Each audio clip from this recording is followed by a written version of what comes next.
കോട്ടപ്പടി പിണ്ടിമന പഞ്ചായത്തുകളിലെ വിവിധ ജനവാസ മേഖലകളിൽ കാട്ടാനക്കൂട്ടം നാശം വിതച്ചു. രാത്രിയിലെത്തിയ ആനകൾ രാവിലെ 8 മണിയോടെയാണ് തിരികെ കാടുകയറിയത്. വീടുകളുടെ മുറ്റങ്ങളിൽ വരെ ആനകൾ വിഹരിച്ചു. പ്രദേശത്ത് ആനശല്യം വർദ്ധിക്കുന്നതിൽ നാട്ടുകാർക്ക് ആശങ്കയുണ്ട്. കോട്ടപ്പാറ പ്ലാന്റേഷനിൽ ജനവാസ മേഖലയ്ക്ക് അകലെയായാണ് കുറച്ചുനാളായി ആനകൾ തമ്പടിച്ചിരുന്നത്. സമീപ നാളുകളിൽ ആനക്കൂട്ടം ജനവാസ മേഖലകൾക്കടുത്തേക്ക് മടങ്ങിയെത്തിയിരിക്കുകയാണ്. ഇപ്പോൾ ദിവസവും ആനകൾ ജനവാസ മേഖലകളിലിറങ്ങി കൃഷിനാശവും മറ്റ് നാശനഷ്ടങ്ങളും ഉണ്ടാക്കുന്നുണ്ട്. കുളങ്ങാട്ടുകുഴിയിലെ ഒരു വീടിന്റെ മുറ്റത്ത് തിങ്കളാഴ്ച രാത്രി 9:15-നാണ് 4 കൊമ്പന്മാരെത്തിയത്. വീടിനോട് ചേർന്ന് നിന്നിരുന്ന വാഴ തീറ്റയാക്കിയ ശേഷം ആന മറ്റിടങ്ങൾ ലക്ഷ്യമാക്കി കയ്യാലയും തകർത്ത് കടന്നുപോയി.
ഒറ്റയ്ക്കിറങ്ങുന്ന ഒരു പിടിയാനയും ഇപ്പോൾ വലിയ ഭീഷണിയായി മാറിയിട്ടുണ്ട്.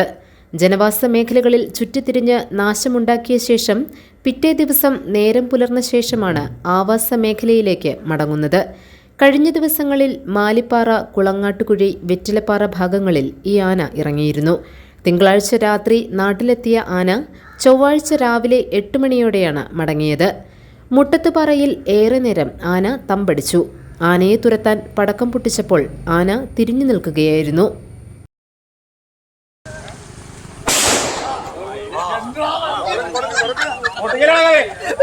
അതാരാ പടക്കം പൊട്ടിക്കണേ?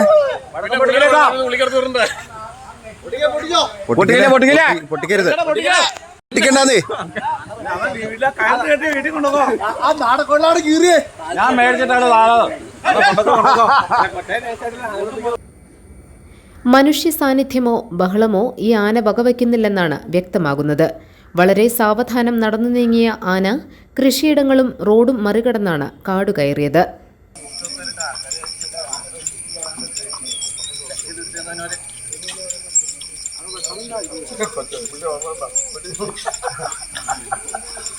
വനാതിർത്തിയിലെ ഫെൻസിംഗ് അനായാസം മറികടന്ന ആന സ്വകാര്യ കൃഷിയിടത്തിലെ ട്രെഞ്ച് കടക്കാനാകാതെ മടങ്ങുന്നതും നാട്ടുകാർ കണ്ടു. ആനശല്യം ഇല്ലാതാക്കാൻ വനാതിർത്തിയിൽ ട്രെഞ്ച് താഴ്ത്തണമെന്ന ആവശ്യത്തിന് അടിവരയിടുന്നതായി ഈ കാഴ്ച. ജല്ല തോട്ടത്തിലെ ട്രെഞ്ചിൽ പുള്ളി കടക്കാൻ പറ്റണല്ല, കണ്ടോ? ട്രെഞ്ച് ഇടിക്കാൻ പറ്റുമോ നോക്കുക പുള്ളി. GTV news, Kothamangalam.